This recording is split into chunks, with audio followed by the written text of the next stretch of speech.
राजश्रीताई आणि त्यांच्या सर्व सहकार्यांनी, हे सर्व त्यांचे ज्येष्ठ सहकारी आहेत, ज्यांनी या लढ्याचं नेतृत्व केलं, त्यांनी मुख्यमंत्री महोदयांच्या विनंतीला मान देऊन त्या ठिकाणी उपोषण स्थगित केलं, त्याच्याबद्दल त्यांचे सुद्धा आभार मानतो. शेवट 100% गोड होणार आणि छत्रपती शिवाजी महाराज समोर आहे, त्यांना नमन करून सांगतो की मुख्यमंत्री महोदयांनी त्यांची शपथ घेऊन सांगितलेलं होतं की आपण आरक्षण देणार आणि 10% आरक्षण त्यांनी दिलं. एवढा मोठा सर्वे करून सर्वच गोष्टींचा विचार करून काही बाबतीत लवकरात लवकर निर्णय घेतला जाईल आणि त्यांना वेळ द्यायची त्यांना 2 आठवड्याचा कालावधी त्यांनी सांगितलेला आहे. आपणही तो त्यांना दिलेला आहे. या ठिकाणी राजश्रीताईंनी जे उपोषण केले आणि 14 दिवस आपली तब्येत अतिशय नाजूक असताना सुद्धा त्यांनी आपलं उपोषण कायम ठेवलेलं होतं. या दृष्टीने आपल्या समाजाचं एक शिष्टमंडळ हे काल मुख्यमंत्री महोदयांना मुंबई येथे भेटलं. मुख्यमंत्री महोदयांनी मला बोलवून घेतलं आणि ताबडतोब संभाजीनगरला रवाना होण्याच्या संदर्भात या सूचना दिल्या.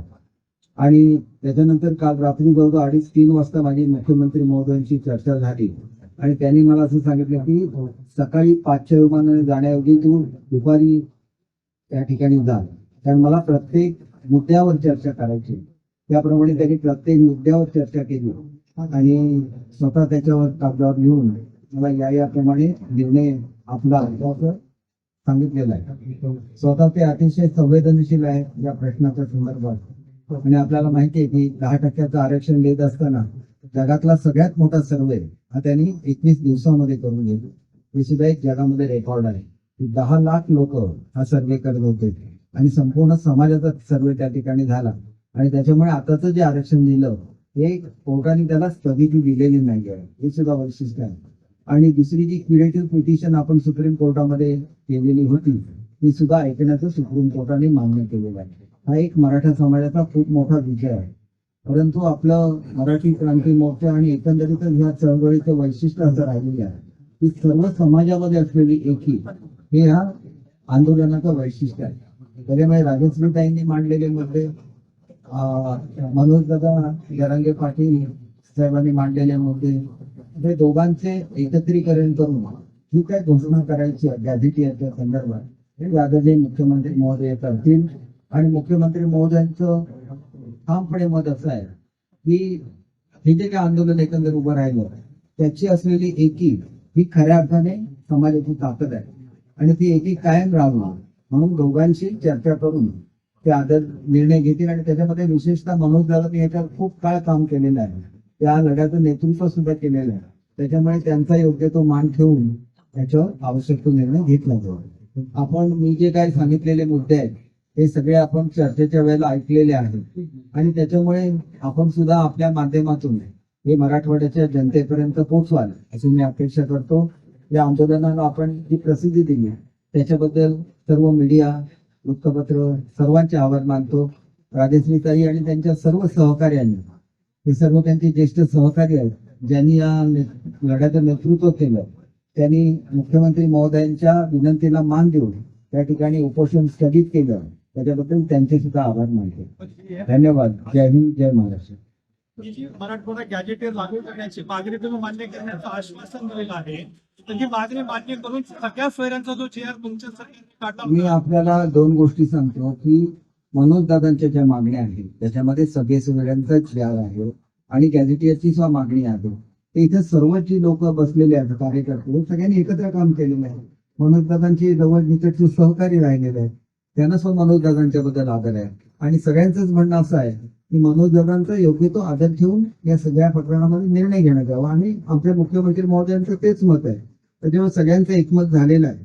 तर मला आता खरं तर आमच्या गणपतीला जायचं आहे आणि मला नंतर फ्लाईट उडायची परवानगी नाही आहे म्हणजे आपल्या ह्याच्यावरून.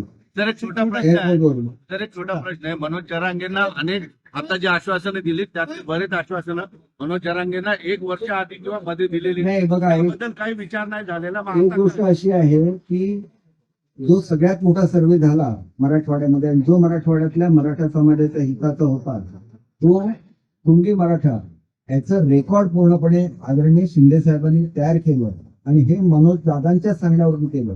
ही फार मोठी अचिव्हमेंट आहे. एवढी मोठी मोमेंट कधीही झालेली नव्हती. त्याच्यामुळे ज्या कुटुंबांच्या संदर्भात हे दाखले मिळालेले आहेत त्या दाखल्यावरून त्यांना सर्टिफिकेट कशी देता येतील आणि जात पडताळणी कशी करता येईल याची सुद्धा चर्चा झालेली आहे. त्यांच्यावरच्या चर्चेमध्ये आम्ही ते त्यांना सांगितलं. ते उद्यापासून उपोषणाला बसतात. उद्या रात्री शेवटी असं आहे की दादांशी माझे सुद्धा चांगले संबंध आहेत. मागच्या वेळेला ज्यावेळेला ते नवी मुंबईला आले होते त्यावेळेला मी त्यावेळेला उपस्थित होतो आदरणीय मुख्यमंत्री महोदयांच्या बरोबर. आणि त्याच्यामुळे मुख्यमंत्री महोदय जी काही जबाबदारी आम्हा त्यांच्या सहकार्यांवर टाकतील ती घेऊन आम्ही मनोज दादांना भेटू. आवश्यकता असेल तर मी त्यांना विनंती करेन की आपण स्वतः मुंबईला या आणि चांगला असा शेवट म्हणजे everything is well that ends well असं म्हटलं जातं.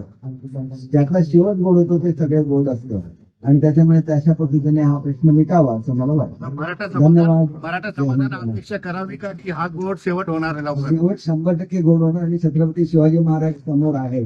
त्यांना नमन करून सांगतो की मुख्यमंत्री महोदयांनी त्यांची शपथ घेऊन सांगितलेलं होतं की आपण आरक्षण देणार आणि 10% आरक्षण त्यांनी दिलं. एवढा मोठा सर्व करून शेवटी काय निर्णय घेतलेला आहे?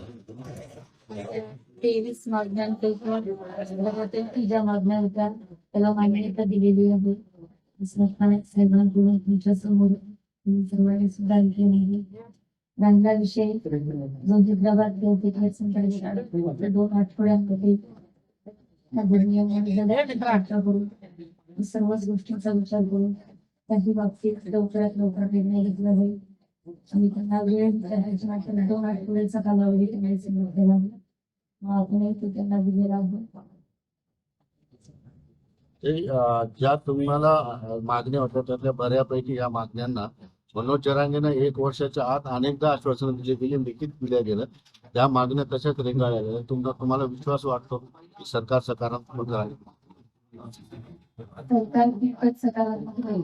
येत्या 2 आठवड्यांमध्ये जर सरकार त्या बाबतीत सकारात्मक नाही राहिलं तर आम्ही आमची एक वेगळी दिशा घेतली. आंदोलन करताना नेहमी सरकार करून सकारात्मक विचार करायला पाहिजे. पण ज्या पद्धतीनं केसरकर म्हटले की या सगळ्या गोष्टींचा शेवट गोड होईल, मराठा समाजाने यावर विश्वास ठेवायला पाहिजे. त्यांच्या येत्या काळामध्ये